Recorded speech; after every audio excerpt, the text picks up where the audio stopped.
Hello and welcome everyone back to some more GP bikes. Now in today's video I'm showing off what I believe to be the most user-friendly motorbike in this game and probably just the best for the beginners overall. Now this is the M2 National.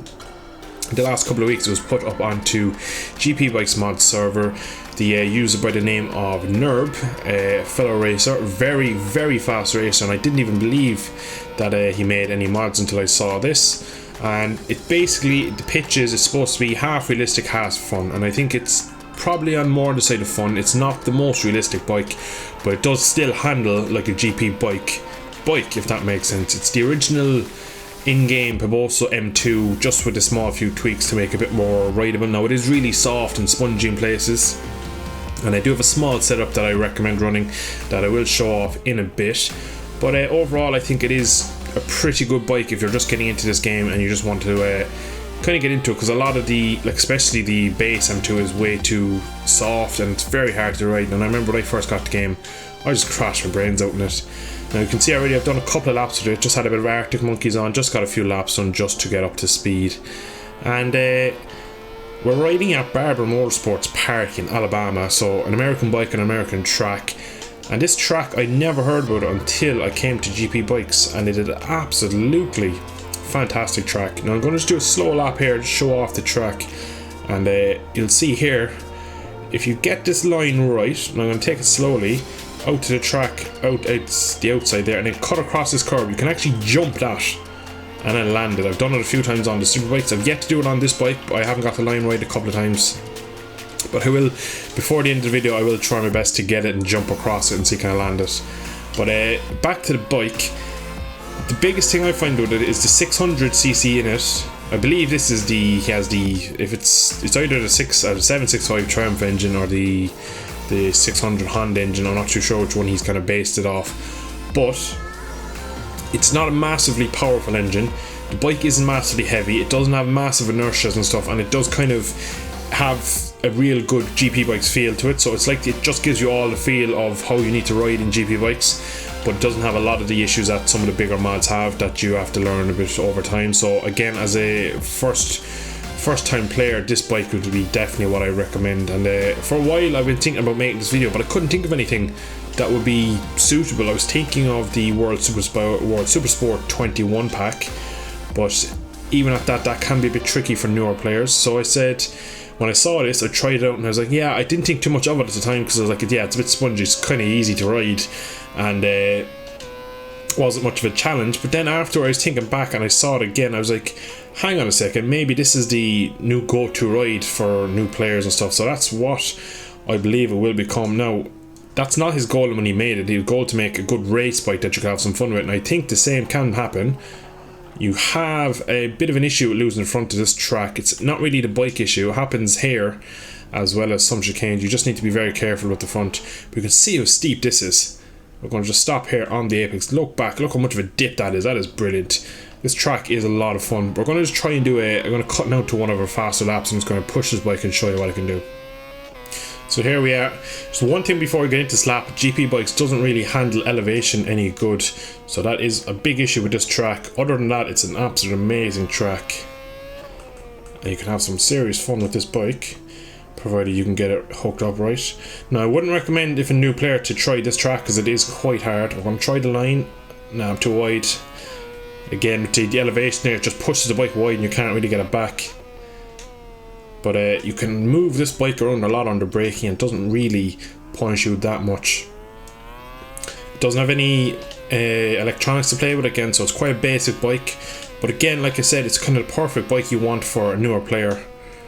Just have just be able to focus on the physics and getting to speed with the game more than trying to learn all the confusing things. I would have loved to see this bike when I first came to it. It probably been a lot quicker now, but this is also why I'm making the video, helping out the newer players. Don't really want to cut that curb. This corner here now, the next one is the issue about the front end. Not necessarily this one, it's when you change direction, you kind of have to be ginger through here. You can see I'm barely tipping it in and then bottoms out, and he just tucked the front usually. Got away with it that time. I also have turned off stability control from now on. I am back full time, so I'm trying to learn it without it. So again, I'm not riding at my 100% just because I'm holding the back small bit just so I don't tuck the front everywhere. Just slightly wide there.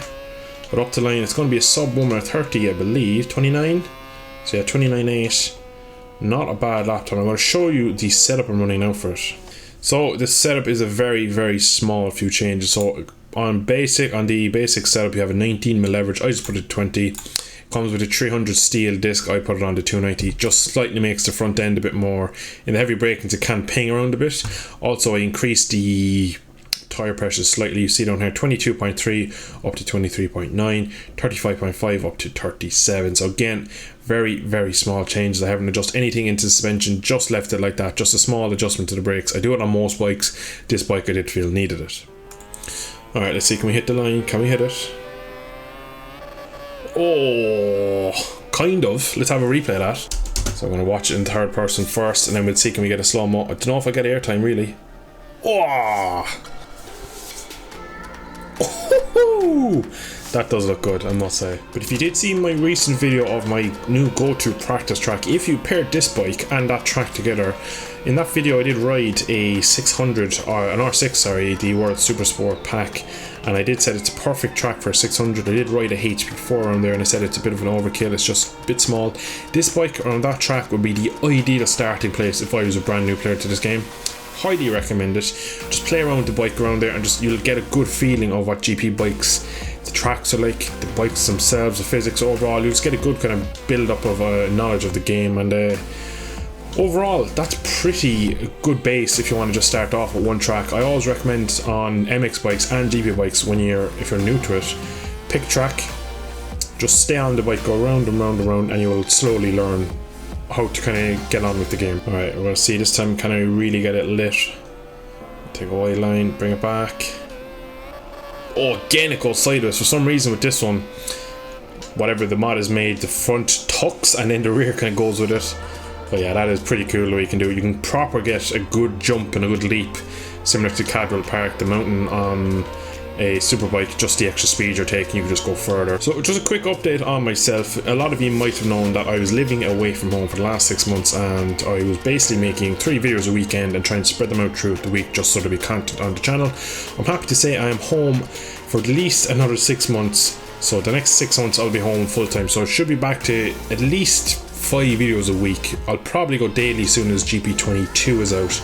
But for now, the content will be coming thick and fast once again. And I know a lot of you are probably new subscribers, you don't know what I'm talking about. I was away in college in a different county and a different part of Ireland, so I wasn't living at home. I had a laptop with me, but again, with my studies and stuff, I didn't have a whole lot of time to be really making any content. But I don't think I did a bad job over the 6 months or so that I was away. I did manage to get a good bit of content up, as well as continue a few series and make some decent videos. And again, we started the podcast with biker gaming and stuff, so I had some fun. Let's see if I can hit it again. This is a good line. That's a bit better that time. I'm hitting it more aggressive the first 2 times. That's more of a long and gated kind of just leap instead of hitting high siding it and landing it. But back to what I was saying, pretty much I'll be banging out the videos at least one every 2 days now at this rate, and we'll see how we're going. The channel's growth has been enormous over the last couple of weeks with the few GP22 videos and the GP Bikes tips videos and stuff like that. So just want to say a massive thank you if you are a new subscriber. I'm hugely grateful for the support, and really do enjoy making these videos and trying to help people out. And when I see so much good feedback and kind of people saying that the tips help and I'm doing good stuff for them, I'm really happy to see that people are able to implement things that I say I'm not here and get faster at these games. And at the end of the day, that's all I want, is just help out people with these games. And again, this is no different to this video. I'm going to really lean it in. Yeah, I knew straight away I was going to lose the front there.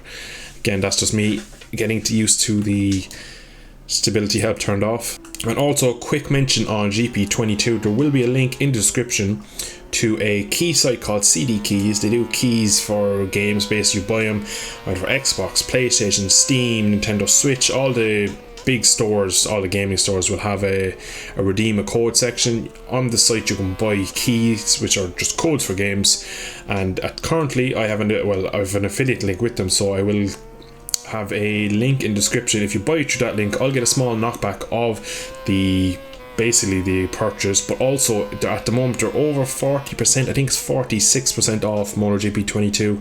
So with it being just under a week now. I think it's 5 days until GP22 is out, so if you are looking for someone to pick it up, it is available, like I said, on Xbox, PlayStation, Steam, the Nintendo store, and yeah, much to say there, and I get a small kickback as well, which is nice. So it's a nice way to support the channel. Again, like I said, it'll be in the top of the description. So yeah, that's pretty much it for today. I've got a few more laps. I've been rambling on for so long. I'm going to talk a bit more about the track, because I've really been talking about the bike, and that is the whole purpose of this video, is the bike. Oh shit, I got that all wrong. Oh, that was airtime. Yeah, that's not, I'm not saving this. I'm not saving this. I'm not saving this. That's a wall. That's a wall. That's a wall. That's a wall. That's a wall. Oh, I managed to get away with it. We're actually going to draw it. We'll ride in first person for the last few laps. I'll probably crash my brains out now because I've very little experience on this bike in first person. But it's in Alabama. Barber Motorsport. Again, like I said, it'll be in the description along with the bike, so if you want to try it out. It is a very difficult track on this game because of the fact of the GP bikes physics don't really handle change of elevation kind of any good. The bike kind of goes a bit weird, but other than that, if you can get past that, it is, ooh, I get that sideways, that's backing in.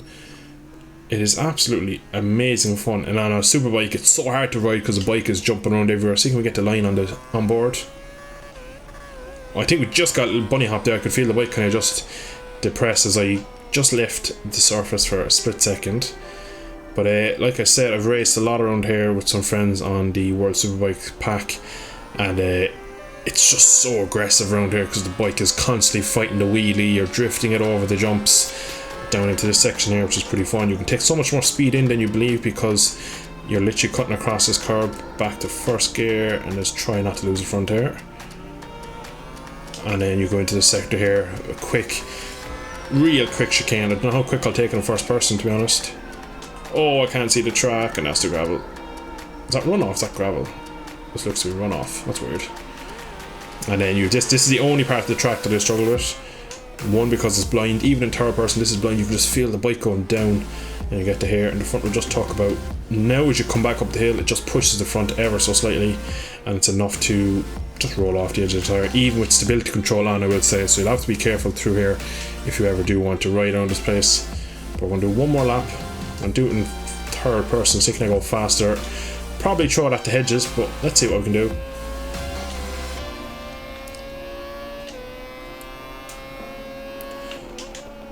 Into turn one, drifting it in.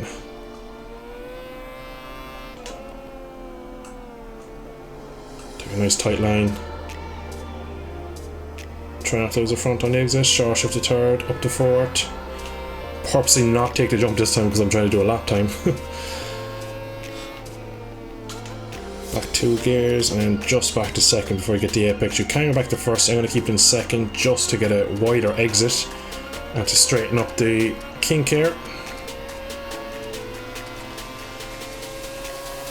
Just after the number 3 brake, tip in, back 2 gears, back another gears across the curb, be gentle on the brakes, and then short shift to second on exit. Get all the way to the right side of the track, up to 5th, back down to 4th quickly, bit of rear brake, change the direction, pin it, up to 5th again. And along here you're going to brake at just after the tree, back 2 gears, tipping it in. Be very careful through here, just try and be gingerly through here. Out wide, up to 4th, dab of rear brake on entry, and then you want to just kind of modulate your throttle around here. Seconds onto board, back shift, 2 gears slowly, bring it in. Oh, we tucked the front. That was such a good lap up until there. Oh, that's a shame. But anyway, I'm going to end it there. I hope you have enjoyed today's video. Like I said, every link will be in the description. The bikes, the track, the GP22 affiliate link and all that. So again, just want to say thank you all for watching. Thanks for the love and support recently. Really does help out the channel. And if you do enjoy today's video, if you're a new viewer, please consider subscribing to the channel. Drop a like if you enjoyed and did find this helpful. I shall catch you all in the next video. Thanks for watching. Bye bye.